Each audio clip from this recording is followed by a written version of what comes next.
আর সবার প্রথমে উঠে যাবে এই উম্মতের মধ্যে আমানত। কি উঠবে ভাই? এটা তো পুরো ঢাকা শহর থেকে উঠে গেছে। ঢাকা শহর কেউ কাউকে বিশ্বাস করতে পারে না। স্বামী পর্যন্ত স্ত্রীকে বিশ্বাস করতে পারে না, স্ত্রী স্বামীকে বিশ্বাস করতে পারে না, ভাই ভাইকে বিশ্বাস করতে পারে না, বোন বোনকে বিশ্বাস করতে পারে না। হ্যাঁ, ইমাম সাহেবকে কমিটি বিশ্বাস করতে পারে না, কমিটিকে ইমাম সাহেব বিশ্বাস করতে পারে না, মাহফিল কমিটিকে বক্তা বিশ্বাস করতে পারে না, বক্তাকে মাহফিল কমিটি বিশ্বাস করতে পারে না। হ্যাঁ, তারপর দেখা যায় যে বস, অফিসের বস কর্মীদেরকে বিশ্বাস করতে পারছে না, কর্মীরা বসকে বিশ্বাস করতে পারছে না, শাসক জনগণকে বিশ্বাস করতে পারে না, জনগণ শাসককে বিশ্বাস করতে পারে না। সর্বত্র চলছে অবিশ্বাস, অবিশ্বাসের যুগ। বাজারে যাবেন এই কেনাকাটা করতে, বলবে একদম টাটকা ভাই, একদম ফ্রেশ, 7 দিনের জিনিস নরমালিন মাইনে আপনি খাওয়াই দিয়ে দিল। বিরিয়ানি তো আমাদের এখানকার একটা কালচার। বিরিয়ানির ইয়েতে যাবেন, গরু বলে যে কত কুকুর শিয়াল খাওয়াই দিচ্ছে, আল্লাহ ভালো যান, তাই না? গরু খাসি বলে কুকুর শিয়াল খাওয়াই দিচ্ছে, একদম তাজা দেশি মুরগি বলে মরা মুরগি খাওয়াই দিচ্ছে। হ্যাঁ, বড় বড় রিনাউন কয়েকটা অভিযান করলো না কয়েকদিন আগে, দেখলেন মানুষকে মারার মতো বিষাক্ত রং মিশিয়ে খাওয়াই দিচ্ছে। আমানত সবার আগে উঠে যাবে, আমানত, বিশ্বাস। আমানতদার ব্যক্তিকে বলা হবে খেয়ানতকারী ব্যক্তি, আর খেয়ানতকার যে ওকেই বলা হবে আমানতদার। যে আমানতদার তাকে বলা হবে খেয়ানতকারী, আর যে খেয়ানত করে ওকেই বলা হবে আমানতদার। তখন আল্লাহ পাকের আযাব আসবে প্রতিটা ক্ষেত্রে। বলবে যে ভাই মাছটা ফ্রেশ, দেখবেন যে পচা মাছ, ভাই যে ফ্রেশ গরুর মাংস, দেখবেন যে ওটাকে একদম ইঞ্জেকশন মেরে মেরে মেরে গরুটাকে ফুলাই দিয়েছেন। কোনো কোনো সময় দেখা যায় ডাব খেতে আসেন শহরে, ডাব রাস্তার পাশে ডাব বিক্রি করতেছে, ডাব কেটে দেখবেন পানি অর্ধেক নাই, সিরিঞ্জ দিয়ে পানি বের করে ফেলছে। কোন যুগে আসে? এটা আমাদের শহর ভাই, আমাদের শহর, যেখানে আমরা সবাই দাড়ি টুপি নিয়ে ঘুরে বেড়াই। আমরা বাইরে একটা অভিনয় করতেছি, আমরা আসলে বাইরে একটা অভিনয় করতেছি। আমরা মনে হয় নিজের সাথেই অভিনয় করছি, আমরা এখন মনে হয় নিজেদের সাথেই নিজের অভিনয় করছি। বাইরে গিয়েছি স্ত্রী শপিং করতে, এদিকে বয়ফ্রেন্ডের সাথে ডেটিং মেটিং করে বাসায় এসে স্বামীকে বলছে তোমার জন্য শার্ট কিনে নিয়ে আসলাম। হ্যাঁ, এদিকে স্বামী বাসা থেকে বের হয়েছে, ওইদিকে অফিসের কলিগদের সাথে দুই চারটার সাথে তার অবৈধ সম্পর্ক। ঠিক আছে, মানি ব্যাগ সার্চ করলে কন্ডম পাওয়া যায়, মানি ব্যাগ সার্চ করলে কি পাওয়া যায়? কন্ডম পাওয়া যায়। এবার প্রোটেকশন, এগুলো না করলে এইডসের রোগ হবে। শিখিয়েছে যে যৌন সম্পর্ক করেন, অবৈধ যৌন সম্পর্ক করেন, কিন্তু প্রোটেকশন নিয়ে করেন, এগুলো শেখাচ্ছে মানুষ। তো এই জেনাকারী সমাজের উপর আল্লাহর গজব আসবে না তো কি আসবে বলেন? কি আসবে? ও বাইরে গিয়ে আরো 2-3টা মেয়ের সাথে সম্পর্ক করে বাসায় আসে, স্ত্রীকে বলছে আমি তোমাকেই সবচেয়ে বেশি ভালোবাসি। মানে এখানে জেনাকে উস্কে দেওয়া হচ্ছে, আর হালাল সম্পর্ক, হালাল বিবাহ, এটাকে প্রতিবন্ধকতা সৃষ্টি করা হচ্ছে। আপনি হালাল বিয়ে করতে চান, পারবেন না, কঠিন। যৌতুক, এখানে আবার যৌতুকের ব্যাপার আছে। ভাবখানে এমন যে বিয়ে মানে একটা বাণিজ্য, মানে যখন মেয়ের বাবা বিয়ে দিবে, মেয়েটাকে পার করছে বড় অঙ্কের একটা টাকা দরকার এখানে। হ্যাঁ, আর ছেলের বাবা যখন মেয়ে নিয়ে আসছে, সেখানে আবার বড় অঙ্কের যৌতুক ইম্পোজ করছে। মেয়ের বাবা দিচ্ছে বড় অঙ্কের মোহর, আমার মেয়েকে বিয়ে করতে চাও, 20 লাখ টাকা মোহর লাগবে। ও ছেলের সামর্থ্য নাই, ও বলছে ঠিক আছে, আচ্ছা লেখুক, পরে বাসরাত্রে মাফ করাই নিব। তো বাসরাত্রে মাফ করাই নিচ্ছে, তারপরে সারা বছর এটা সারা জীবন দেওয়ার কোনো নাম নাই, মেয়ের হক আছে পেল। এদিকে মেয়ের বাপও কম চালাক না, হ্যাঁ, সে আবার মোহর যেমন বাড়িয়েছে, ছেলের বাপও কম চালাক না, সে আবার এদিকে যৌতুক ইম্পোজ করেছে। ওই যৌতুকের টাকাটা নিয়ে মোহরটা দিব। সবাই চালাক, সবাই স্মার্ট। মানে প্রতারণা, অবিশ্বাসের যুগ চলছে। এটা প্রতারণা, অবিশ্বাসের যুগ। একটা মেয়েকে বাইরে পাঠিয়েছেন বাবা, সেই মেয়ে বাবার কাছে খুব ভালো, দুধ খেতে মানে নাক চিপলে দুধ বেড়ায়, এমন একটা অবস্থা মেয়ের। বাইরে দেখবেন প্রাইভেটে গিয়ে, কোচিংয়ে গিয়ে 8-10টা প্রেম করা শেষ। হ্যাঁ, ছেলেকে পাঠিয়েছেন ইউনিভার্সিটি, বিশ্ববিদ্যালয়, আমাদের শহরে। ছেলে খুব ভালো বাবার কাছে, একদম নাক চিপলে দুধ বেড়ায়। বাইরে গিয়ে দেখবেন এদিকে 8-10টা মেয়ের সাথে সম্পর্ক করা শেষ। এই যে পিচ্ছি ছেলেকে আমরা রাস্তাঘাটে দেখি, ঢাকা শহরের কিশোর গ্যাং তৈরি করেছে, কিশোর গ্যাং। হ্যাঁ, গুন্ডা মেয়ে। ওই তামিল কিছু মুভিজ দেখায়, হ্যাঁ, মারামারি করছে, একটা ঘুষি দিলে একদম গাছের উপর উঠে যায়। হ্যাঁ, ওগুলো দেখে শিখছে, হকি স্টিক নিয়ে, চাকু চাপাতি নিয়ে ঘুরে বেড়ায়। আমরা টঙ্গিতে আসার সময় দেখেছি আমাদের সামনে, আমাদের গাড়ির সামনে দৌড় দিয়ে ছো মেরে একটা মেয়ের কান থেকে একদম দুল ছিঁড়ে নিয়ে চলে যাও। কানে দুল পড়ে আছে একটা মহিলা, কান টেনে ছিঁড়ে নিয়ে চলে গেল।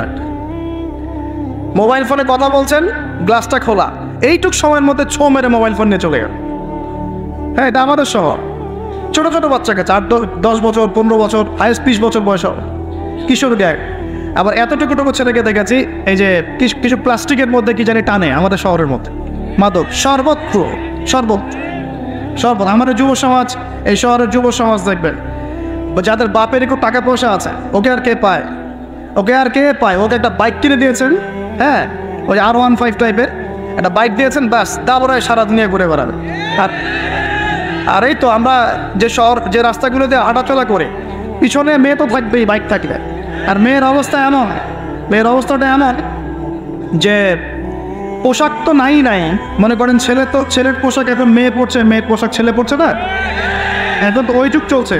এখন এই পোশাক পরে ছেলেকে পিছন থেকে এমনভাবে জড়িয়ে ধরে যাচ্ছে রাস্তা দিয়ে ওপেনলি পাবলিকলি, মনে হচ্ছে স্বামী মনে হয়। আপনি কি আপনার স্ত্রীকে নিয়ে এভাবে ঘুরে বেড়ান? আপনি নিজে আপনার স্ত্রীকে নিয়েও এভাবে ঘুরতে লজ্জাবোধ করেন, আর তার সাথে তার কোনো হালাল সম্পর্কই নাই, জড়ায় ধরে ঘুরে বেড়াচ্ছে। মনে হচ্ছে খালি ওই বাইকের মধ্যে একটা বালিশ দিতে পারলে ভালো হতো, একটা বালিশ একটা শোয়ার জায়গা দিলে বাকি কাজটা এখানেই করে ফেলায় পাবলিকলি। নবীজি এটাই বলেছিলেন যে শেষ জামানায় রাস্তাঘাটে মানুষ জেনা করবে, এটা দেখার জন্য ঢাকা শহর সবচেয়ে ভালো জায়গা। এখন ঢাকার মতো বড় বড় যে শহরগুলো আছে না, সবগুলো এগুলো জাজল্যমান দৃষ্টান্ত হয়ে আছে। রাস্তাঘাটে মানুষ জেনা করবে। মেয়েকে পড়তে পাঠিয়েছেন, টিউশন দিয়েছেন, টিচারের সাথে অবৈধ সম্পর্ক করা শেষ। কোনো জায়গায় টিচারকে বাসায় নিয়ে আসছেন, বাসায় এসে আমার মেয়েকে পড়ায় যান, কত বড় বুদ্ধিমান পিতা আপনি। হ্যাঁ, অলরেডি দেখবেন তার সাথে তার ঘটনা শেষ হয়ে গেছে। আর মেয়েরা আপনাকে বলবে না, কারণ কেউ মানে বাধ্য হয়ে এইসব জায়গায় ভিকটিম হয়ে যায়, আবার কেউ নিজের ইচ্ছাতেই কাজগুলো করে। এমন নয় যে সব মেয়ে ধর্ষিত হচ্ছে ছেলেদের আগ্রাসনের কারণে, ব্যাপারটা এমন নয়। বহু মেয়ে নিজের ভুলের কারণে ধর্ষিত হয়, বহু মেয়ে নিজের খারাপ স্বভাবের কারণেও তার ইজ্জত হারিয়ে ফেলছে। একটা মেয়ে যে রাত্রে যে 12টা 1টা 2টা বাজে বাইক নিয়ে ঘুরছে, ওকে কি রাস্তাঘাটে ঘুরতে বান্ধব সবাই কেউ বলেছিল? এখন যদি এই 2টা 3টা ছেলে মিলে ওকে ধর্ষণ করে, দোষটা কি ছেলেটার হবে না মেয়েটার দোষটা? এখানে মেয়ের বাবার দোষ নাই, মেয়ের ফ্যামিলির দোষ নাই। তাহলে আমরা শুধু কেন ছেলেদের দিকে ফোকাস করি কেন? ছেলে তো অপরাধী, ছেলে তো অপরাধ করেছে, ছেলের তো বাপ আগেই মরে গেছে। ছেলের বাপ যদি বেঁচে থাকতো তাহলে ছেলেকে তো আদব কায়দা শেখাতো, ছেলেকে শেখাতো যে দেখো বাবা, আমরা আমাদের সন্তানদেরকে শেখাই বাবা, সেটা হলো ইঁদুরের মতো বড় হয়েও না, সিংহের মতো বড় হয়েও। ইঁদুর কি করে? ইঁদুর রাতের অন্ধকারে মানুষের বাসায় চুপচুপ করে খেয়ে বেড়ায়, দেখবে তাই না? যারা রাতের অন্ধকারে জেনা করে বেড়ায় এরা ইঁদুরের মতো, রাতের অন্ধকারে খালি এই হোটেল ওই হোটেল, এই ঘরে ঘুরে বেড়ায়, এই প্রেমিকের ঘর, এই ফ্ল্যাটে ওই ফ্ল্যাটে ঘুরে বেড়ায়। আর যারা সিংহ পুরুষ তারা বিয়ে করে প্রকাশ্য স্ত্রীকে নিয়ে ঘুরে বেড়ায়। তো আমরা আমাদের ছেলেদেরকে এটা শিখাই না, তো বরং আমরা শিখাচ্ছি তোমাকে নিজের পায়ে দাঁড়াতে হবে, বড় হবা, 30-35 বছর হোক তারপর বিয়ে করে। আর এই 18 বছর হয়ে গেছে, 18 থেকে এই যে 30, এই 12 বছরে তার তো যৌবনের তাড়না ছিল। এই তাড়না মেটাতে না পেরে সে পতিতালয়ে গিয়েছে, ওই যে কার ফ্ল্যাটে গিয়েছে, কোথায় মাদকের আসরে বসেছে, মেয়েদেরকে নিয়ে এইখানে ওইখানে ঘুরে বেরিয়েছে। আমরা তো এমনও দেখেছি যে গাড়ির মধ্যে ছেলের কোলে মেয়ে ঘুরে ঘুরে বেড়াচ্ছে এখানে। এই শহরগুলোর মধ্যে আল্লাহ পাকের আযাব আসবে না তো কি আসবে আমাকে বলে? সে জামানায় যে কয়েকটা পাপের কারণে আযাব আসে তার মধ্যে অন্যতম সেরা পাপটা হচ্ছে জেনা। আমরা এই শহরটাকে জেনার শহর বানিয়ে ফেলেছি এখন, জেনার শহর। এগুলো গেল অবিবাহিতদের কথা। ইভেন ইউনিভার্সিটিগুলোর মধ্যে গিয়ে দেখ, ইউনিভার্সিটিতে গোল করে গ্রুপ স্টাডি করছে, গোল করে, এবং ছেলের কাপড় মেয়ে পড়ছে, মেয়ের কাপড় ছেলে, কাপড়ের কোনো বালাই নাই। নবীজি বলেছিলেন শেষ জামানায় 2 শ্রেণীর মানুষ আসবে, আমি এদেরকে দেখি নাই। নবীজি দেখেন নাই মানে 1400 বছর আগে ওরা ছিল না। এক শ্রেণী হচ্ছে হাতের মধ্যে মানুষকে মারার কিছু অস্ত্র নিয়ে ঘুরে বেড়াবে, এরা মানুষকে নির্মমভাবে মানুষকে পিটাবে। এই শ্রেণীকে আমি দেখিনি, এরা আসবে পরে। আরেক শ্রেণী হচ্ছে এমন এক শ্রেণীর মহিলা বের হবে যারা কাপড় পরেও নগ্ন থাকবে, নিজেরাও আকৃষ্ট হবে, অন্যকে আকৃষ্ট করবে। তো এই মেয়েদেরকে তো দেখতে পাচ্ছেন এখন, পাচ্ছেন না?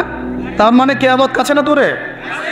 আর আমি এখন ওই হাতে লাঠিওয়ালা ওই গ্রুপকেও খুঁজে পেয়েছি। হাতে লাঠিওয়ালা সেই গ্রুপ কোনটা জানে? ওই যে ঘরের মধ্যে ঢুকায় যে ছেলেগুলোকে মেরে রাত্রেবেলা মেরে ফেলায়, সেটা গ্রুপের। বিভিন্ন হলে দেখেন না, হকি স্টিক নিয়ে 8-10 জন মিলে এক একটা করে ছেলেকে ডেকে নিয়ে পিটায় পিটায় মেরে ফেলায়, এগুলো সেই ছেলে। এদেরকে যারা জন্ম দিয়েছে ওই বাপের জন্য ধিক্কার। এদেরকে যারা জন্ম দিয়েছে এই বাপের জন্য ধিক্কার। আর এখন এরকম লেডিস গ্রুপও বের হয়েছে, আর মেয়েদেরকেও হলে ডেকে ডেকে পিটানো শুরু করেছে। তোমরা কি মনে করো যে 5 জন 6 জন 10 জন মিলে একজনকে সারা রাত টর্চার করে মেরে ফেলানোর মধ্যে সুপুরুষ তুমি? তুমি সুপুরুষ, তুমি অনেক বড় বীর। সাহসটা তুমি একজন একজন মারামারি করে দেখাও না দেখে। তোমার এত বড় সাহস, তাহলে দেখে একজন একজন মারামারি করে দেখাও না। আসো রিংয়ের মধ্যে আসো, রিংয়ের মধ্যে আসো, তারপর দেখি তোমার কত শক্তি আমাদের কত শক্তি। একজন 1-on-1 ব্যাটেলে আসো দেখি, খালি হাতে 1-on-1 ব্যাটেলে আসো। 8 জন 10 জন মিলে একটা বুয়েটের ছেলে, একটা মেডিকেলের ছেলে, একটা অমুকের ছেলে, তমুকের ছেলে, বাবা মায়ের স্বপ্ন লালন করা ছেলেগুলোকে ঘরের মধ্যে ঢুকাবা, সারা রাত পিটায় মেরে ফেলবা, এটাকে তোমরা সাফল্য মনে করো, বীরত্ব মনে করো? এই ছেলেগুলোকে জন্ম দিয়েছে যে পিতা মাতায়, এদের জন্য ধিক্কার আমার পক্ষ থেকে। আপনারা এইসব সন্তান জন্ম দিতে গেলেন কেন? খিদির আলাইহিস সালাম বেঁচে থাকলে ছোটবেলায় মেরে ফেলতো এদেরকে। ওই যে খিদির আলাইহিস সালাম ছোটবেলায় একটা বাচ্চাকে মেরে ফেলছিলেন না? মুসা আলাইহিস সালাম বলেছিলেন যে একটা বাচ্চাকে কেন মেরে ফেললেন? তখন খিদির আলাইহিস সালাম বলেছিলেন এই ছেলেটা যদি বড় হয়, বড় হলে অনেক বড় কাফের হবে। আল্লাহ আগে জানিয়ে দিয়েছেন, এই জন্য আগে মেরে দিয়েছে। এই বাচ্চাগুলোকে নিতে গেলেন কেন? কোনো রকম লজ্জাবোধও নাই, চক্ষু লজ্জা নাই। এরপর যখন আইন শৃঙ্খলা বাহিনী এদেরকে অ্যারেস্ট করে নিয়ে যায়, বীরের মতো হাসতে হাসতে চলে যায়। ও জানে যে আমার কোনো সমস্যা হবে না, তাক খবর দিয়ে বেরিয়ে চলে আসো। তোমরা এগুলোকে বীরত্ব মনে করো, তোমরা বীরত্ব মনে করো, সুপুরুষ হয়ে গেছো তোমরা। এতই যদি ক্ষমতা থাকে, সাহস থাকে, একজন একজন মারামারি করো না কেন? 1-on-1 ব্যাটেল আসে, তারপর দেখুন এই যেটা কে হারে। একটা মেয়েকে আপনি ঘরের মধ্যে ঢুকায় সারা রাত পিটাবেন, মেয়েটা কাঁদতে কাঁদতে বলছে আমার পায়জামা পর্যন্ত খুলে ফেলেছে টান দিয়ে। আরে তোর মায়ের পায়জামাকে খুলে ফেললে তোর কেমন লাগবে? তোর বোনের পায়জামাকে খুলে ফেললে তোর কেমন লাগবে? কোন সাহসে তুই একটা মেয়ের পায়জামায় হাত দিস? এত বড় সাহস! আর এদেরকে আমরা তোলাতলা করে মানুষ করি। ছাত্র পড়তে গিয়েছে, বাবা মার স্বপ্ন লালন করা ছাত্র, ছেলেটা ইঞ্জিনিয়ার হবে, ছেলেটা মেডিকেল সায়েন্সে পড়ে বড় একজন ডক্টর হবে, পিটায় মেরে ফেলে দিল তাকে। এত বড় সাহস! আর আমরা কিছুই বলতে পারলাম না, কিছু করলাম না। কি একটা অবস্থা চলছে! এগুলো যখন চলতে থাকবে একটা কওমের মধ্যে, আপনার মনে হয় যে আল্লাহর পক্ষ থেকে রহমত নেমে আসবে? লা ইলাহা ইল্লাল্লাহ বলা একজন মানুষ যদি বেঁচে থাকে, ওই একজন মানুষের সম্মানে আল্লাহ পাক কিয়ামত দিবেন ইনশাআল্লাহ। সে একজন মানুষকে এভাবে নির্মমভাবে পিটিয়ে মেরে ফেলো তোমরা। এখন মানুষকে পেটানো শুরু করেছো। নবী সাল্লাল্লাহু আলাইহি ওয়াসাল্লাম শেষ জামানের হাদিস সম্পর্কে বলেছিলেন যে আমি এক শ্রেণীর মানুষকে দেখি নাই যারা আসবে মানুষকে নির্মমভাবে মারবে, নির্মমভাবে মানুষকে পিটিয়ে মারবে।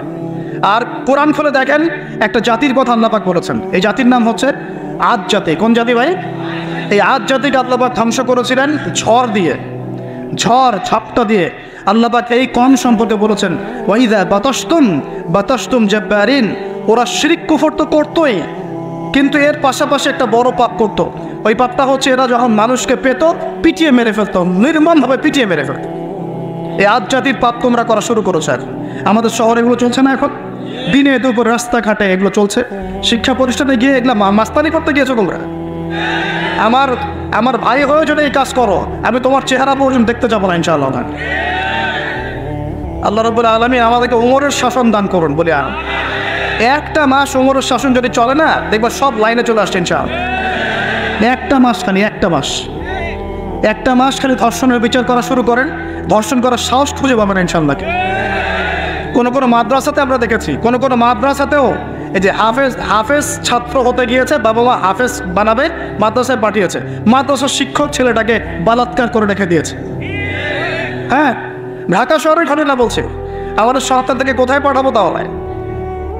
পাপ যেই করুক, পাপী। এখানে যদি দাড়ি টুপিওয়ালা মানুষও পাপ করে, তাকেও শাস্তির আওতায় নিয়ে আসতে হবে। আল্লাহ পাক তৌফিক দেন।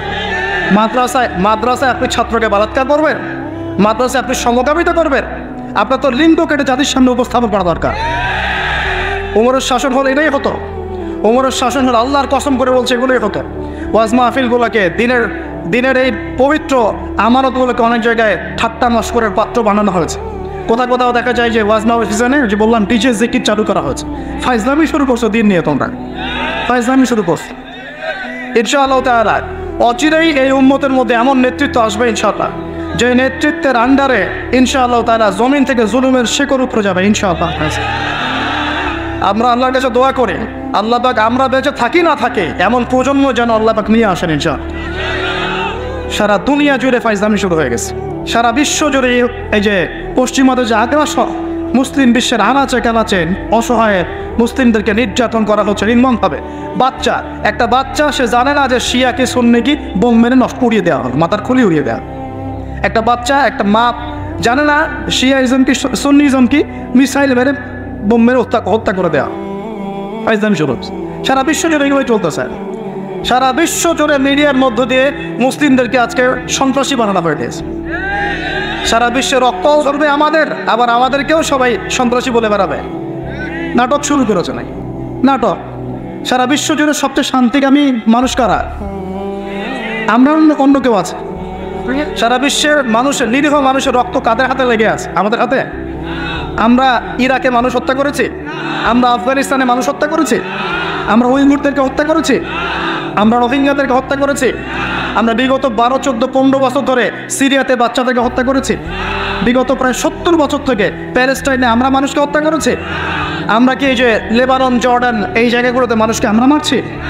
তাহলে সারা বিশ্বে আমাদেরকে আজকে সন্ত্রাসী কেন বলা হবে? কী কারণে বলা হবে?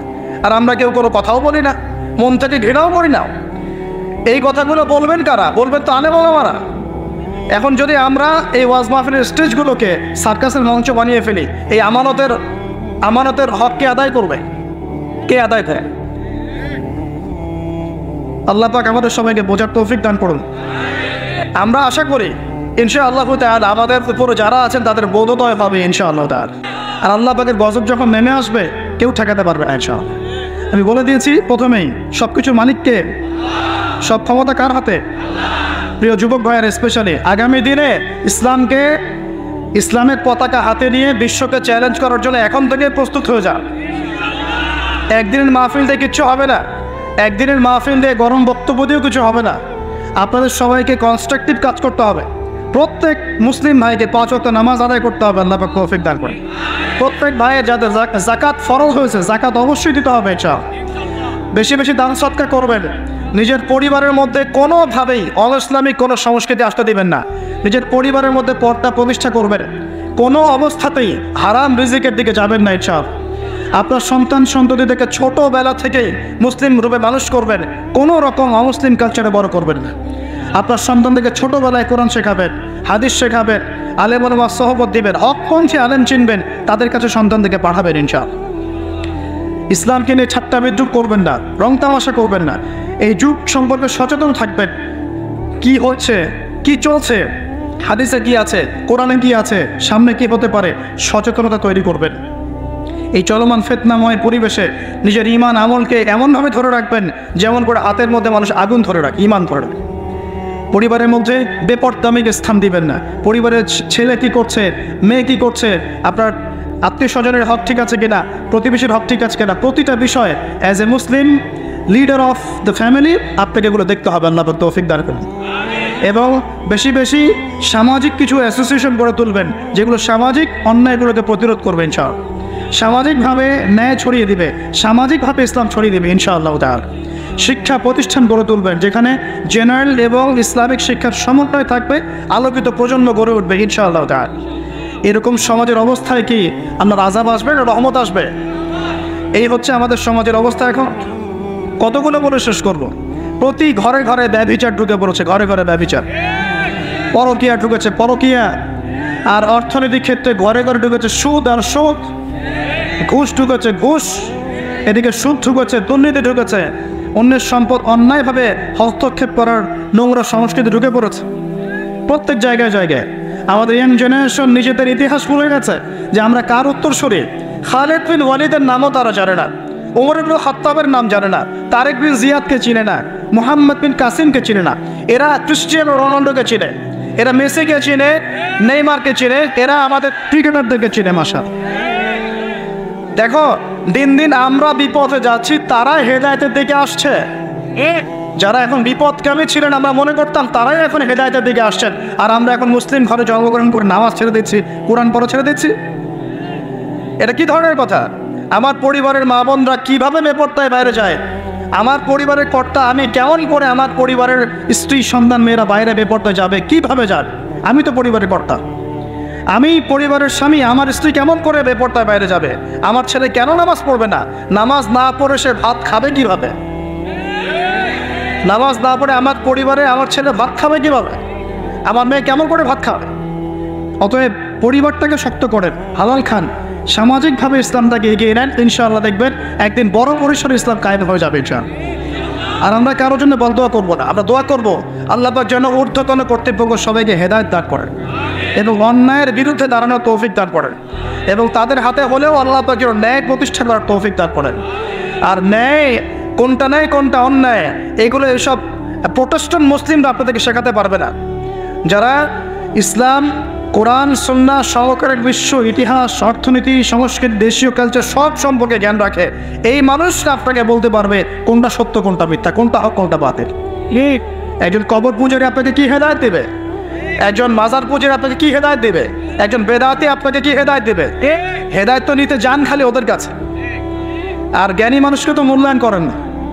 যারা বুদ্ধি বিক্রি করে খায় ওদের কাছে পরামর্শ নিচ্ছেন। আর কিছু বিষয় বলতে বলতে মুখের ফেনা উঠিয়ে দিলাম, তারপরেও কোনোদিনও বললেন না যে হ্যাঁ কথাটা গ্রহণ করা যায়। কি আশ্চর্য!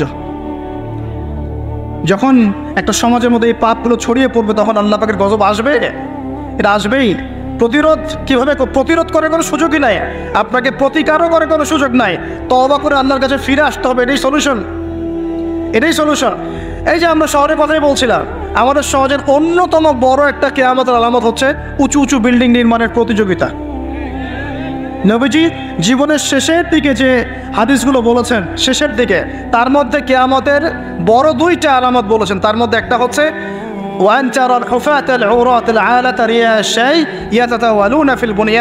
যখন দেখবে সমাজের সবচেয়ে নিম্ন শ্রেণীর মানুষেরা, রাখাল টাইপের মানুষ, গায়ে জামা নাই, পায়ে স্যান্ডেল নাই, উঁচু উঁচু বিল্ডিং নির্মাণের প্রতিযোগিতা করছে। ধনীরা বিল্ডিং নির্মাণ করবে এমনটা নবীজি বলেন নাই। নবীজি বলছেন গরিব, ফকির, মিসকিন, গায়ে কাপড় নাই, স্যান্ডেল নাই, এরা বিল্ডিং নির্মাণ করবে না, প্রতিযোগিতা করবে একে অপরের সাথে। এখনকার আরব বিশ্বটা এর জাজলমান দৃষ্টান্ত, এখনকার আরব বিশ্বটা এর জাজলমান দৃষ্টান্ত। অনেক সালফে সালিন বলেছেন যে এই হাদিস থেকে আরবদেরকে ইশারা করা হয়েছে। এটা আমাদের ঢাকার মতো চলে আসছে। আজকালকে যার এক জানা টাকা পয়সা ছিল না, আজকে 10তলা 20তলা ফ্ল্যাটের মালিক। কীভাবে সম্ভব? সুদের মধ্য দিয়ে সম্ভব, দুর্নীতির মধ্য দিয়ে সম্ভব, কালো টাকার মধ্য দিয়ে সম্ভব, অন্যের সম্পদ অন্যায়ভাবে হস্তক্ষেপ করার মধ্য দিয়ে সম্ভব। আর মাশাআল্লাহ, যার একটা 5-10তলা বাড়ি আছে আমাদের শহরে, অন্য মানুষকে মানুষই মনে করে না, ভাড়াটিয়াকে মনে করে যে তেলাপোকা, ককরোচ, ছিছি করে তার আছে। মানে কত যে শর্ত! কোনো কোনো সময় এমনও হয়েছে যে মানে বাড়ি ভাড়া চাইতে গিয়ে যে বেইজ্জত হতে হয়েছে, মনে হলো যে বাড়ি ভাড়া চাইতে গিয়ে মানে নিজের সম্মান নিজে নষ্ট করে ফেললাম আর কি। সুবহানাল্লাহ। কারণ যখন নিম্ন শ্রেণীর মানুষের কাছে অর্থ আসে তখন কিন্তু এদের মধ্যে কালচার আসে না, কালচার আসে না। সম্পদ আসে ঠিকই, কিন্তু কালচার, সভ্যতা আসে না। তারা অসভ্যই থেকে যায়। কাকে সম্মান দিতে হবে, কাকে দিতে হবে না সেটাও জানে না। কথা বুঝতে পারছেন? এটা আমাদের সমাজ এখন চলছে, হাইলি কনস্ট্রাক্টেড বিল্ডিংসের প্রতিযোগিতা। আর আমরা বলবো কেন, এই যে এখনকার সেকুলার রিপোর্টগুলোই বলছে বেশিরভাগ বিল্ডিংয়েরই দেখা যায় যে কোনো রকমের ভিত্তি নাই। এই 5-6 মাত্রার ভূমিকম্প হয়নি, সব তত্তর করে পুরো যাবে। আরও এই যে অহংকার, আমি একটা ফ্ল্যাটের মালিক, ঢাকা শহরে মনে হচ্ছে যেন পরিচয়ের মানদণ্ড হচ্ছে এটাই। জিজ্ঞাসা যদি করেন যে ভাই আপনার নাম কি করেন, বলবে ওই যে ফ্ল্যাটটা দেখছেন 10তলা, ওইটা আমার। বাপখানে এমন হচ্ছে এটাই তার পরিচয়ের মানদণ্ড। সে কি করে, সে তার শিক্ষাগত যোগ্যতা কি, কোন প্রফেশন, এগুলো বড় কথা নয়। ওই যে ফ্ল্যাটটা দেখছেন 6তলা, ওইটা আমার। অনেকে এসে পরিচয় দেয়, আমি অমুক পার্টির অমুক, আমি অমুক পার্টির তমুক, আমি অমুকের সাধারণ সম্পাদক, আমি অমুকের সভাপতি। এগুলো পরিচয়? এগুলোই মানুষের পরিচয়? আমি অমুক দল করি, তমুক দল করি। পরিচয় কি তোমার? তুমি কি এই পরিচয় দিয়ে কাল কিয়ামতের মাঠে আল্লাহর সামনে দাঁড়াবা? তোমার পরিচয়টা কি? পরিচয় হচ্ছে তোমার শিক্ষাগত যোগ্যতা কি, তুমি সমাজকে কতটুকু সার্ভ করতেছো, তোমার ইলমি যোগ্যতা কি, তুমি 5 ওয়াক্ত নামাজ পড়ো কিনা, তুমি ইসলামপন্থী কিনা, তোমার সুন্নত আছে কিনা, তুমি দিনের জন্য কি করো, এগুলো তোমার পরিচয়। আল্লাহ রাব্বুল আলামিন আমাদের কথাগুলো বোঝার তৌফিক দান করেন। আমাদের সমাজে হাইলি কনস্ট্রাক্টেড বিল্ডিংসের প্রতিযোগিতা চলছে। দেখেন, বিল্ডিং নির্মাণ করা পাপের কিছু নয়, কিন্তু এগুলোর মধ্য দিয়ে অহংকার করাটাই পাপের। আর অহংকার করলে আল্লাহ পাক এগুলোকে ধসিয়ে দিতে সময় নেবেন না। আল্লাহ পাক আমাদেরকে বোঝার তৌফিক দান করুন। আমাদের সমাজে রন্ধ্রে রন্ধ্রে এগুলো চলছে। আমানতের খেয়ানত, অবিশ্বাস, সুদ চলছে, জেনা চলছে, ফ্ল্যাটে ফ্ল্যাটে জেনা চলছে, ফ্ল্যাটে ফ্ল্যাটে জেনা। জেনা মানে শুধু শারীরিক ইলিগেল ফিজিক্যাল রিলেশনশিপই নয়, জেনার মধ্যে চোখের জেনা আছে, কথার জেনা আছে, চলাফেরার জেনা আছে। নবীজি বলেছেন শেষ জামানায় এক শ্রেণী মেয়ে আসবে যারা পুরুষের কাপড় পরে ঘুরবে। এটা দেখার জন্য আপনি ঢাকার শপিং মলে চলে যান, শপিং মলে যান, কেয়ামত দেখতে পারবেন। কেয়ামত কাকে বলে? কেয়ামত কাকে বলে? কেউ কেউ দেখা যায় সুন্দর সুন্দর বোরখা বানিয়ে নিয়েছে, যে বোরখাগুলো পরেও তার মানে শরীরের কাঠামো স্পষ্ট বোঝা যাচ্ছে। এখানে আপনি কাকে দায়ী করবেন, কাকে দোষ দিবেন? অবৈধ সম্পর্ক, অবৈধ সম্পর্ক ঢাকা শহরে রন্ধ্রে রন্ধ্রে ঢুকে গেছে। অবৈধ টিনেজ 8-10 বছর, ক্লাস 8-এ পড়ে, ক্লাস 9-9-এ পড়ে, 10-এ পড়ে, এদের মধ্যে ইলিগেল সম্পর্ক চলছে। ইউনিভার্সিটিতে পড়ে, স্কুল কলেজ পাশ করে বিশ্ববিদ্যালয়ে গিয়েছে, ব্যাস ও মনে হয় যে একেবারে পাখা ওর বজায় গেছে, যা ইচ্ছা তাই করতে পারে। মেয়েকে দিয়েছেন একটা স্মার্টফোন, ব্যাস নষ্ট হয়ে গেছে। ছেলেকে দিয়েছেন একটা বাইক, ও দেখ মাদকের আসরে বসে আছে। কি একটা অবস্থা! এই যুব সমাজ কি আগামী দিনে ইসলামের পতাকা বহন করবে? এই যুব সমাজকে দিয়ে ইসলামের বিজয় লাভ হবে, নাকি আমাদের একটা ইমান দীপ্ত যুব সমাজ দরকার? কোনটা? আল্লাহ পাক আমাদের সবাইকে আল্লাহর পক্ষ থেকে ইমান দান করুন। আর আমি আর লম্বা করতে থাকলে সারা রাত যাবে গা। আমি আপনাকে গুছায় নিয়ে এসে শেষ করে দিচ্ছি যে এর পাশাপাশি কোন কোন পাপ ছিল, যে পাপগুলোর কারণে আল্লাহ পাক এই গজবগুলো দিয়েছিলেন, এবং এই ঢাকা শহর সহ এই বড় বড় শহরগুলা এই পাপের মধ্যে আছে কি না আপনি নিজেই যাচাই করেন। যাচাই কে করবে? আপনি যাচাই করবেন, আমি যাচাই করবো না। 1 নম্বর শিরকের পাপ আছে না নাই?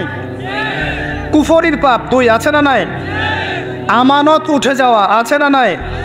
আমানত উঠে যায় নাই? 3 নম্বর আমানত উঠে যাবে। 4 বিশ্বাস উঠে যাবে।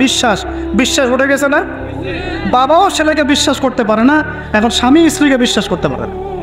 মনে রাখবেন, একটা সমাজে যদি বিশ্বাস না থাকে একের প্রতি অন্যের, এই সমাজের মধ্যে কখনো শান্তি আসবে না। আসবে? আসবে না। আপনি পরিবারেই শান্তি পাবেন না, সমাজ তো দূরের কথা। এবার আসেন 5 নম্বর হচ্ছে মাপে কম দেওয়া। মাপে কি হয়? এই মাপে কম দেওয়াটা আমাদের সমাজে পাপের মধ্যে নাই। ব্যবসায়ী যারা আছেন সতর্ক হয়ে যান। আপনি যদি মাপে কম দেন, এই পুরো রিজিক আপনার জন্য হারাম হয়ে যাবে, পুরো রিজিকটাই। এই রিজিকের ইবাদত আল্লাহর দরবারে যদি কবুল হয়, তাহলে কোরআন হাদিস মিথ্যা হয়ে যাবে। নাউজুবিল্লাহ। কোরআন হাদিস কি মিথ্যা?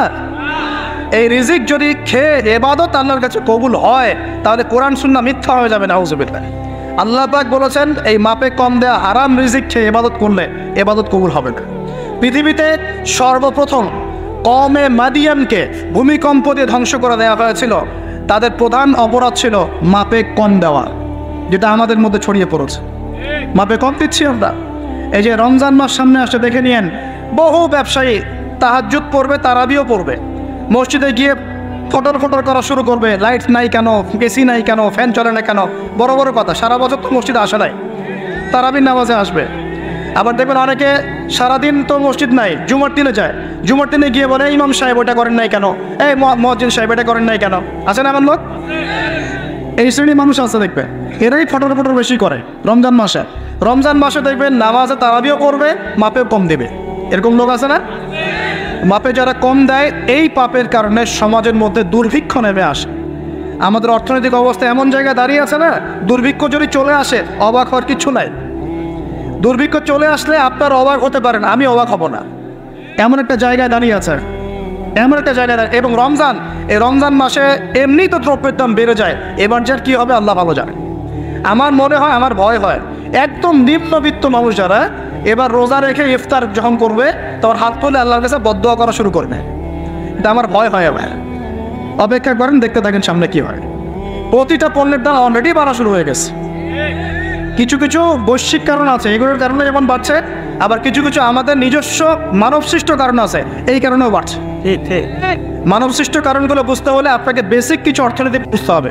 এটা পড়াশোনা করেন, দেখবেন আমি গত লেকচারে বলেছিলাম। আল্লাহ রাব্বুল আলামিন আমাদের সবাইকে হালাল খাওয়ার তৌফিক দান করুন। সমাধান কি তাহলে? সমাধান হচ্ছে অপচয় কমাতে হবে। 5টা খেজুরে ইফতার হয়ে গেলে 6 নম্বর খেজুর দান করে দেন। 6 নম্বর খেজুর দান করে দেন, সদকাগুলো বেশি বেশি বাড়িয়ে দেন। এই যে মানুষগুলো খেতে পারবে না, ওদের ঘরে ঘরে গিয়ে ইফতারগুলো পৌঁছে দেন। মাসের বাজার করে দেন, যাদের সামর্থ্য আছে জাকাত ফরজ হয়েছে জাকাতগুলো দিয়ে দেন, আল্লাহ পাক তৌফিক দান করুন। দুর্নীতি বন্ধ করেন, কালো টাকা বন্ধ করেন। কত টাকা পাচার হয়ে গেল বিদেশে, সেগুলো কে ফিরিয়ে নিয়ে আসবে? এ দায়িত্ব কার? মনে রাখবেন, একটা পাপের হিসেব না দিয়ে কাল কিয়ামতের মাঠে কোনো দায়িত্বশীল পার পাবে না, কোনো দায়িত্বশীল না। না এই যে আমি লেকচার দিচ্ছি না, আল্লাহ পাক আমাকেও দাঁড় করাবেন, দাঁড় করায় বলবেন তোমাকে আমি দিনের যে জ্ঞান দিয়েছিলাম সেই জ্ঞানের হক তুমি আদায় করেছো কিনা হিসেব দেওয়ার। এই যে বড় বড় মুফাসসিরে কোরআন মুফতি মুহাদ্দিস বসাচ্ছেন, পাংখা দিয়ে বাতাস করছেন, হ্যাঁ চা খাওয়াচ্ছেন, কফি খাওয়াচ্ছেন, এক একজনকে আল্লাহ পাক দাঁড় করাবেন, বলবেন কোরআন সুন্নাহর যে আমানত দিয়েছিল সে আমানতের সাথে কতটুকু তুমি হক আদায় করেছো হিসেব না দিয়ে পার পাবে না তুমি। আজ ফাইজলামি মনে করেছেন নাকি দিনকে?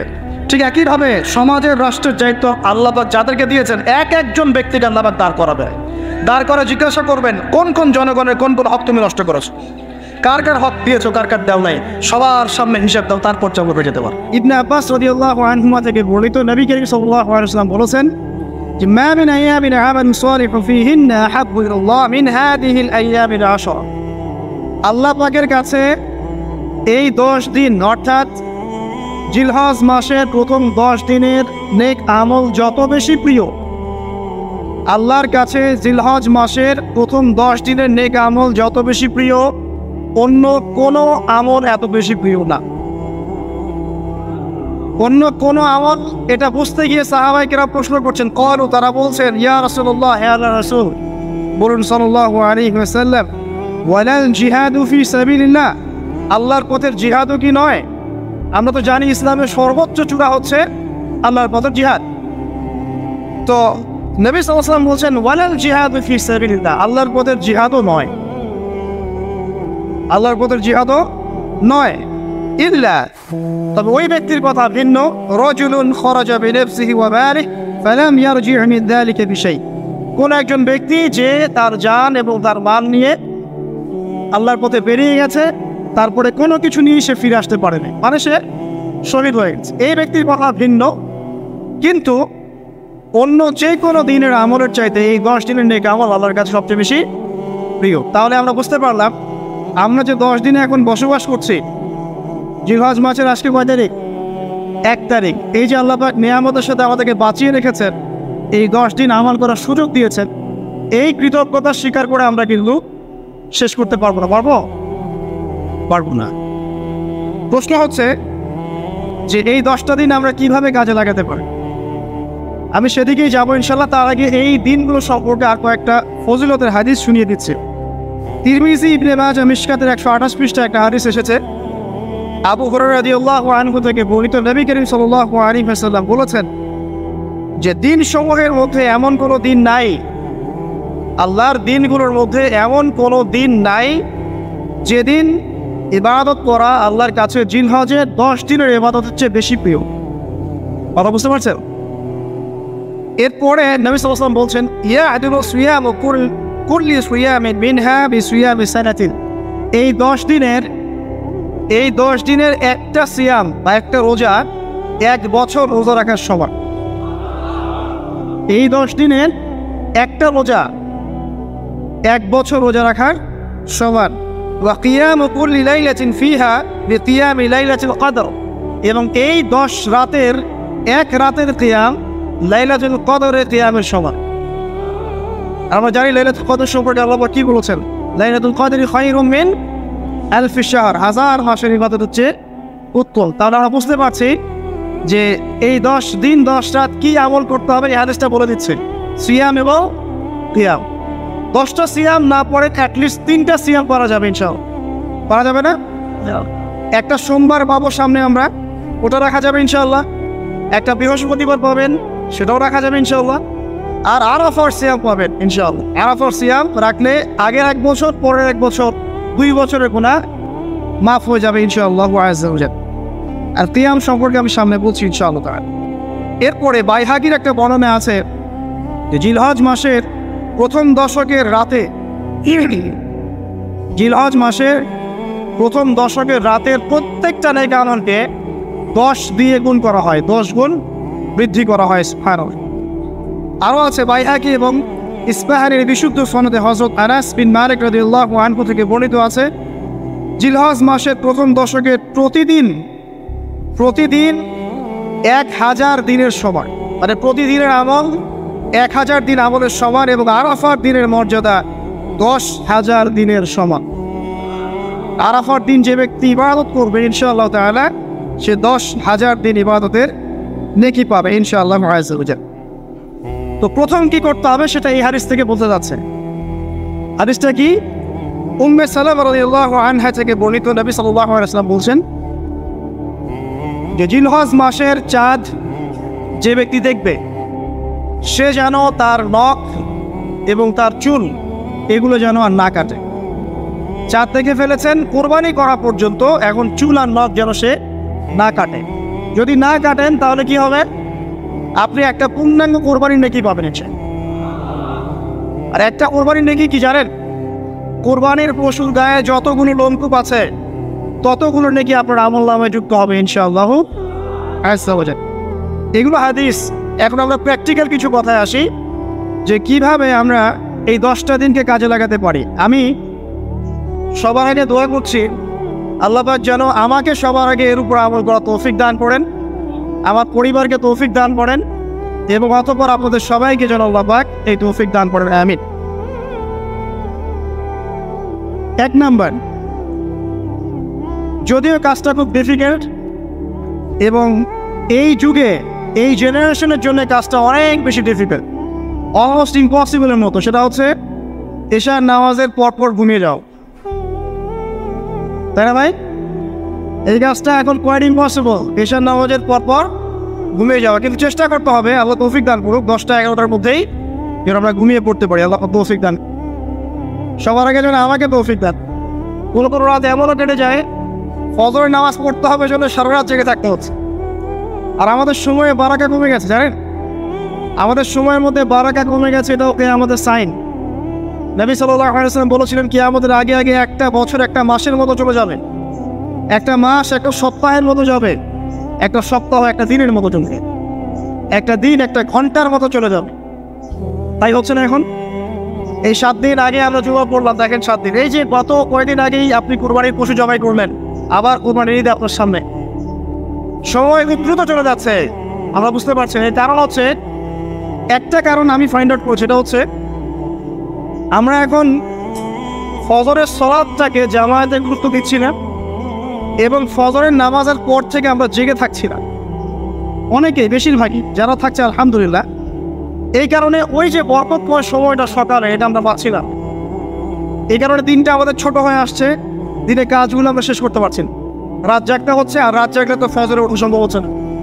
সো এই সমস্যাটা হচ্ছে ফজর কেন্দ্রিক, ফজরটাকে গুরুত্ব দিতে হবে সবচেয়ে বেশি। আল্লাহ পাক আমাকে তৌফিক দেখ, আপনাদের সবাইকে তৌফিক দান। এই 10টা দিন আমরা প্র্যাকটিস করবো ইনশাআল্লাহ। রমাদান মাসে আমরা যেমন প্র্যাকটিস করেছিলাম 1 মাস আল্লাহ আনুগত্যের, এই 10টা দিন উৎসবের উৎসাহ নিয়ে আমরা আবার প্র্যাকটিস করবো ইনশাআল্লাহ আযজা ওয়া জাল।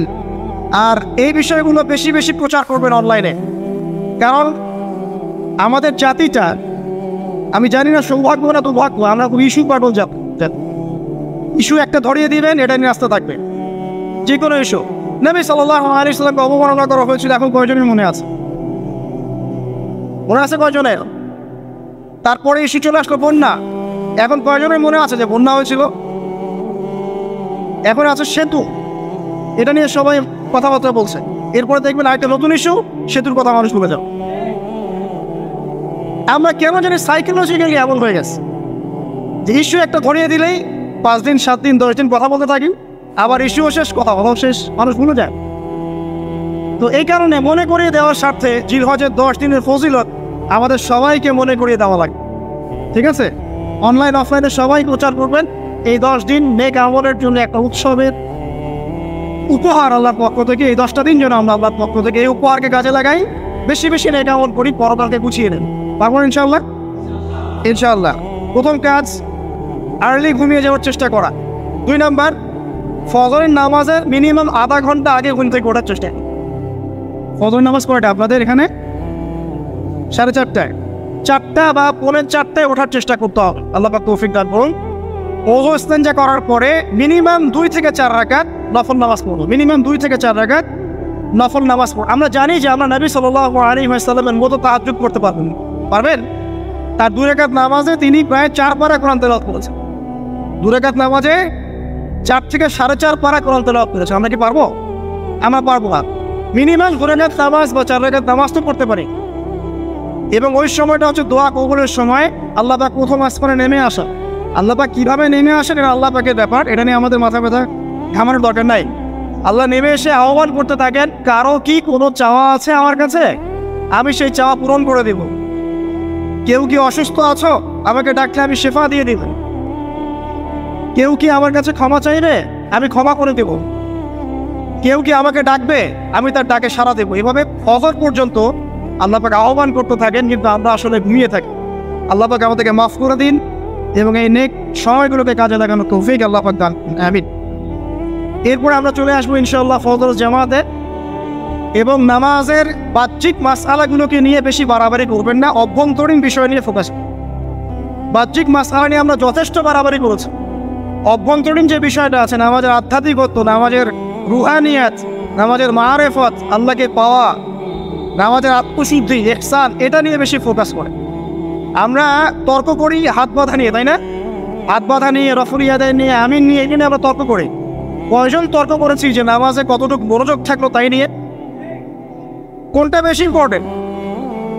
নামাজ যদি মনোযোগই না থাকে, আমার হাত বাঁধা দিয়ে আল্লাহ পাক যায় আসে না।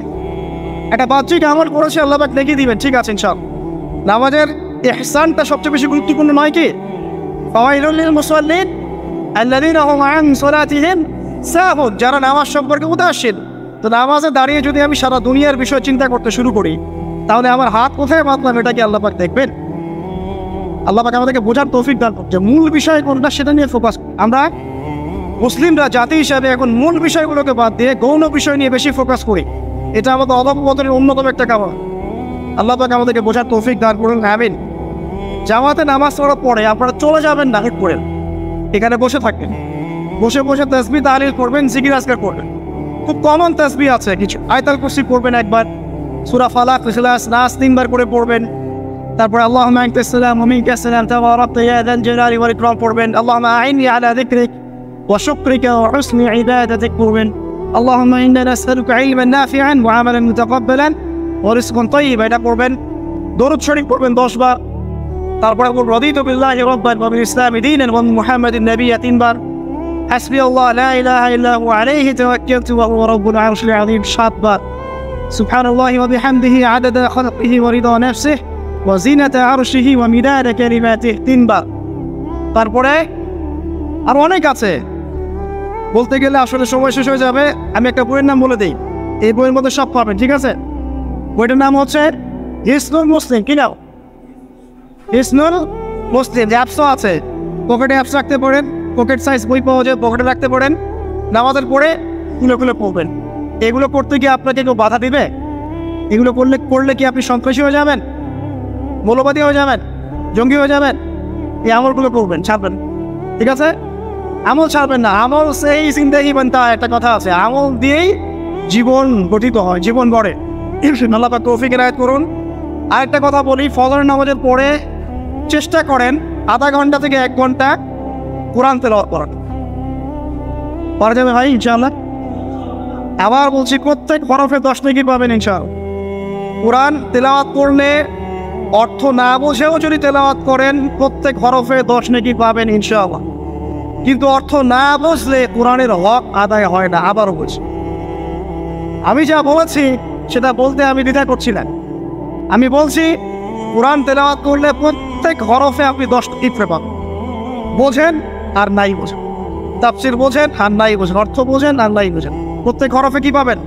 10 নেকি পাবেন। কিন্তু অর্থ না বুঝলে, অনুধাবন না করলে কোরআন নাজিলের মূল হক আদায় হবে না। কোরআন নাজিল হয়েছে তাদাব্বুরের জন্য, গবেষণার জন্য, কোরআন কেন্দ্রিক জীবন করার। যদি অর্থ না বোঝেন কেমন করে জীবন করবেন?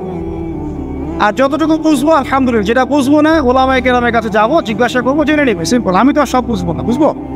আমি তো সব বুঝতে পারবো না। যেটা বুঝবো না আলেমদের কাছে জিজ্ঞাসা করে নেব। কোরআন তেলাওয়াত করুন, এরপরে চলে আসেন, যদি পসিবল হয় ফজরের পর জিকির আজকার করার পর তিলাওয়াত করলেন, এরপর চলে গেলেন। যাওয়ার আগে মসজিদ থেকে যাওয়ার আগে আপনি অন্তত 2টা রাকাত এই ইশরাকের নামাজ পড়ুন। কিসের নামাজ?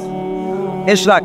নবীজি বলেছেন, কেউ যদি ফজরের নামাজ জামাতে পড়ে তারপরে সালাম ফিরানোর পর ওই জায়গাতেই বসে থাকে এবং জিকির আজগার করতে থাকে, সুবহানাল্লাহ 100 বার পড়লো, আস্তাগফিরুল্লাহ 100 বার পড়লো, ঠিক আছে, লা ইলাহা ইল্লাল্লাহ ওয়াহদাহু লা শারীকা লাহু লাহুল মুলকু ওয়া লাহুল হামদু ওয়া হুয়া আলা কুল্লি শাইইন কাদির, এগুলো পড়লো, তারপরে ধরেন দরুদ শরীফ পড়লো ইত্যাদি, জিকির আজগার শেষ করে সূর্য উঠে যাওয়ার পরে সে যদি 2 রাকাত নামাজ পড়ে, মাত্র 2 রাকাত, সে ফিরে যাবে একটা কবুল হজ, একটা কবুল ওমরার নেকি নিয়ে ফিরবে ইনশাআল্লাহ।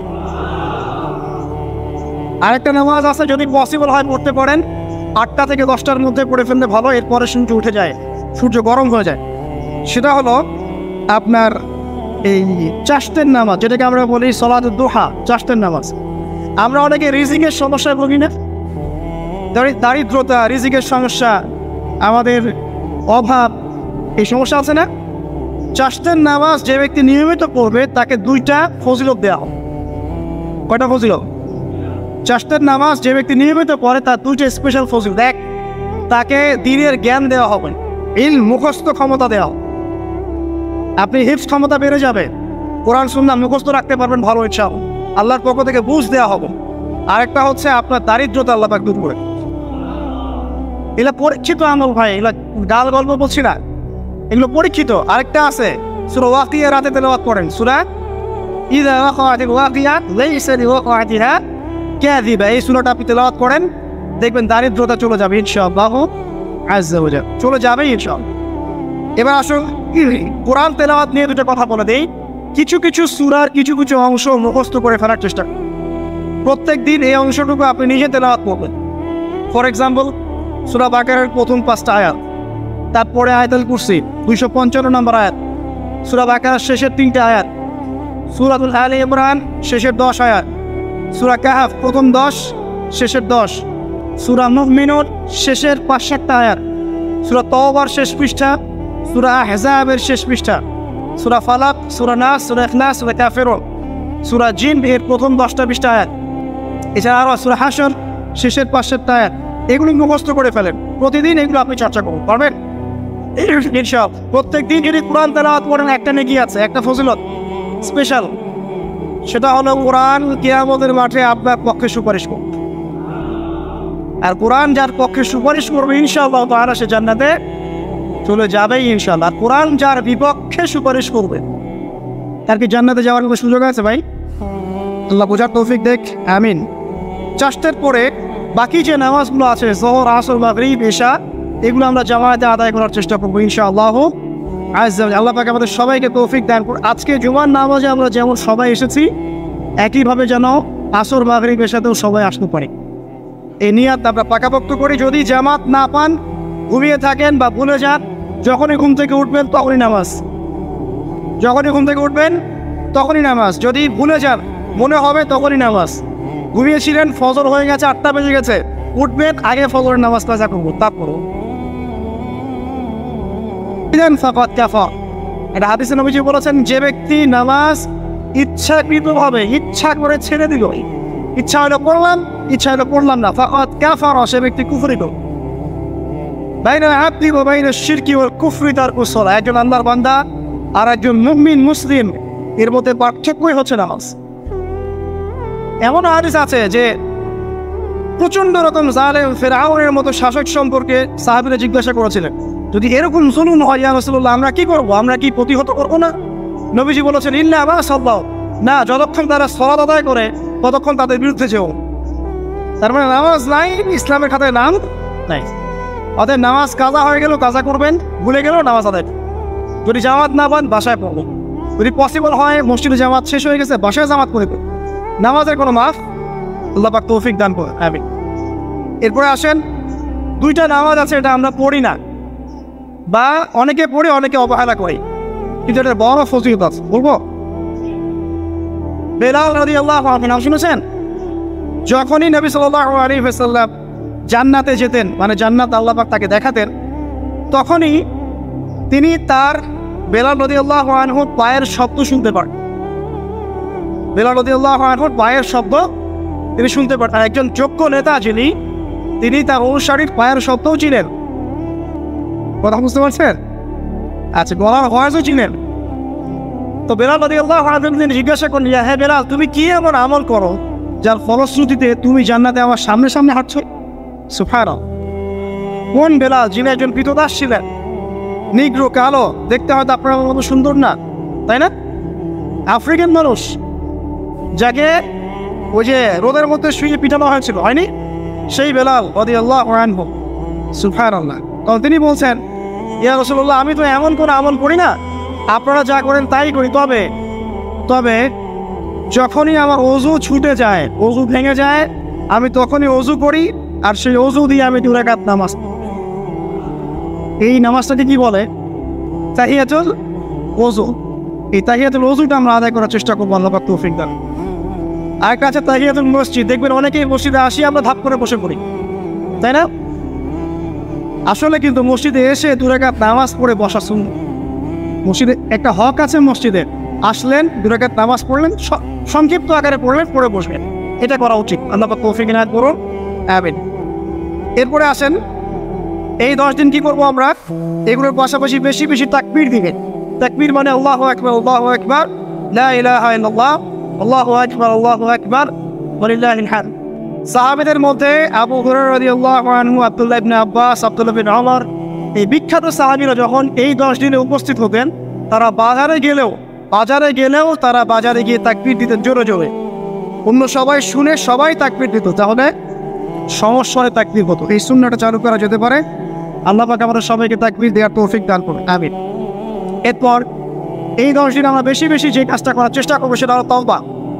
বেশি থেকে বেশি তওবা করার চেষ্টা করা উচিত। আর তওবা মানে শুধু আস্তাগফিরুল্লাহ ওয়া আতুবু ইলাইহি পড়া নয়। তওবার 2টো ভাগ আছে। কবিরা গুনার জন্য একরকম তওবা, আর সগীরা গুনাহ এমনি এমনি মাফ হয়ে যায়। সগীরা গুনার জন্য একটা সগীরা গুনাহ হয়েছে, আপনি একটা ভালো কাজ করলেন, আগের গুনাহ মাফ। একটা গুনাহ হয়েছে, আপনি ওযু করলেন, চোখের হাতের সব গুনাহ মাফ। একটা গুনাহ হয়েছে, আপনি সদকা করলেন, গুনাহ মাফ। মানে গুনাহ মাফের অনেক সুযোগ আছে, কিন্তু কবিরা গুনাহ মাফের শর্ত আছে। শর্ত কি? 1 নাম্বার, পাক্কা নিয়াত করা যে আর কোনোদিন এই কাজটা করবো না ইনশাআল্লাহ। 2 নাম্বার, ইচ্ছা করে ওই পাপে আর লিপ্ত না হওয়া। এবং 3 নাম্বার, নিজে এই পাপের জন্য কান্নাকাটি বা অনুতপ্ত থাকা, তাহলে ইনশাআল্লাহ মাফ হয়নি। আরেকটা শর্ত আছে, যদি পাপটা অন্য কারোর সাথে সম্পৃক্ত হয়, যেমন ধরেন কারো টাকা মেরে দিয়েছেন, টাকা শোধ করেন নাই, যেটা আমাদের সমাজের ট্রেডিশন হয়ে গেছে এখন। জমি মেরে দিয়েছেন, শোধ করছেন না, মান সম্মানে হানি করছেন, মিথ্যা অপবাদ দিচ্ছেন। হ্যাঁ, এক কথায় মানুষের সাথে সম্পৃক্ত হও, মানুষের ক্ষতি করেছে না, তখন কি করতে হবে? তখন ওই মানুষের কাছে গিয়ে ক্ষমা নিতে হবে। ডিফিকাল্ট, এবং এটার জন্য একটা বড় মনের দরকার আছে, মনের স্বচ্ছতার দরকার আছে। ভাই, আমি তোমার টাকা ধার নিয়েছিলাম, দেই নাই, এই নাও টাকা, শোধ করে দিলাম। ভাই, আমি তোমাকে ভালো মন্দ বলেছিলাম, তোমার গীবত করেছি, আল্লাহ তোমাকে মাফ করে দেয়, তুমি আমাকে মাফ করো। খুব ডিফিকাল্ট এগুলা করতে হলে বড় মন লাগবে। আর যদি এগুলো না করতে পারি তাহলে সমস্যা আছে। কিয়ামতের মাঠে আল্লাহ পাক ধরবেন, এবং যারা হকগ্রস্ত এদেরকে দাঁড় করাবেন। কিয়ামতের মাঠে নিজের নেকি তাকে দিয়ে ঋণ শোধ করতে হবে, অথবা তার গুনাহ নিজের আমল নামে নিয়ে ঋণ শোধ করতে হবে। কোনটা বেটার বলেন? দুনিয়াতে ছোট হওয়া না পরকালে ছোট হওয়া?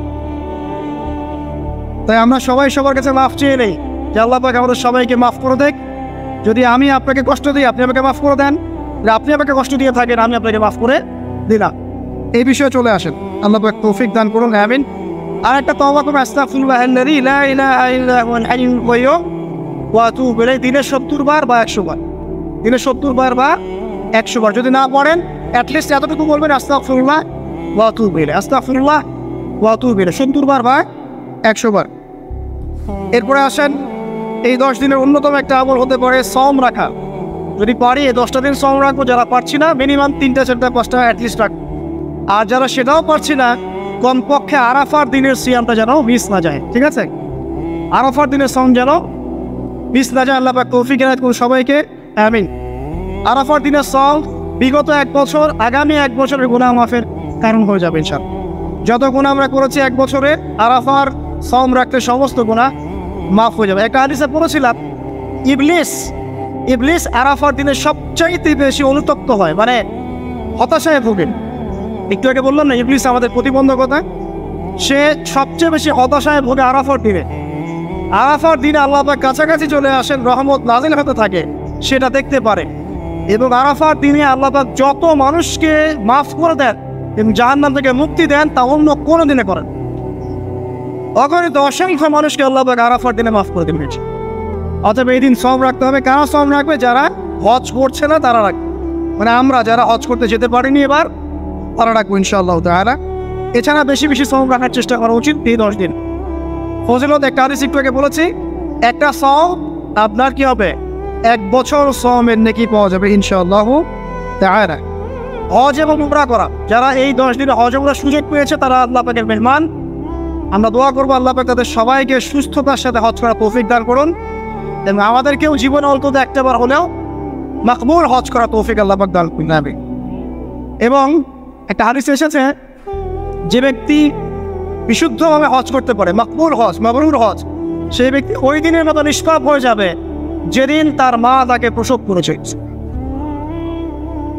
আরও একটা কাজ আছে এই 10 দিনে, সেটা হলো ঈদ উল আজহা এবং কোরবানি। ইনশাআল্লাহ তারা নেক্সট যে খুতবা আসবে সেই খুতবায় আমরা কোরবানি, এর মর্ম, এর গভীরতা, এর শিক্ষা নিয়ে আলোচনা করবো ইনশাআল্লাহ। তবে কোরবানির সামনে আছে, এই 10 দিনের মধ্যে আমরা পশু কিনবো। পশু কেনার সময় আপনি আপনার সামর্থ্যের সেরাটা কিনবেন, এবং পশুকে কেন্দ্র করে কোনো রকম শো অফ করবেন না।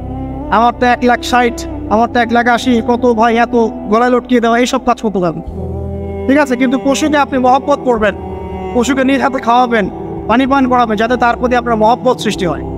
এবং এই মহব্বতের প্রাণীটাকে আপনাকে কোরবানি দিতে হবে। মনে রাখবেন, যিনি কোরবানি দিচ্ছেন তিনি যেন একজন ইসমাইল আলাইহিস সালাম, যাকে কোরবানি দেওয়া হচ্ছে সে যেন যিনি কোরবানি দিচ্ছেন তিনি যেন একজন ইব্রাহিম আলাইহিস সালাম, আর যাকে কোরবানি দেওয়া হচ্ছে সে যেন একটা ইসমাইল আলাইহিস সালাম। সবচেয়ে প্রিয় বস্তুটাকে কোরবানি করতে হবে। এই জন্যে আপনি আপনার সামর্থ্যের সেরাটা কিনবেন। এখানে অনেক মাসআলা আছে, আমি মাসআলাগুলো দিতে যাচ্ছি না। অনেক বড় বড় আলেম ওলামা আছেন, তাদের শরণাপন্ন হয়ে আপনারা এগুলোর মাসআলা নিয়ে নিন, ঠিক আছে? তবে আমি একটা বিষয় বলবো, খালি কোরবানিকে কেন্দ্র করে কোনো রকম রিয়া, অহংকার, লোক দেখানোর কাজ করছে এবং পরিবেশ দূষণ হয় এমন কোনো কাজ। জাস্ট ইসলামের সৌন্দর্য ফুটিয়ে তুলবেন, এর যে হক, মিসকিনের হক, আত্মীয়দের হক, এটা ঠিকঠাক মতো আদায় করবেন।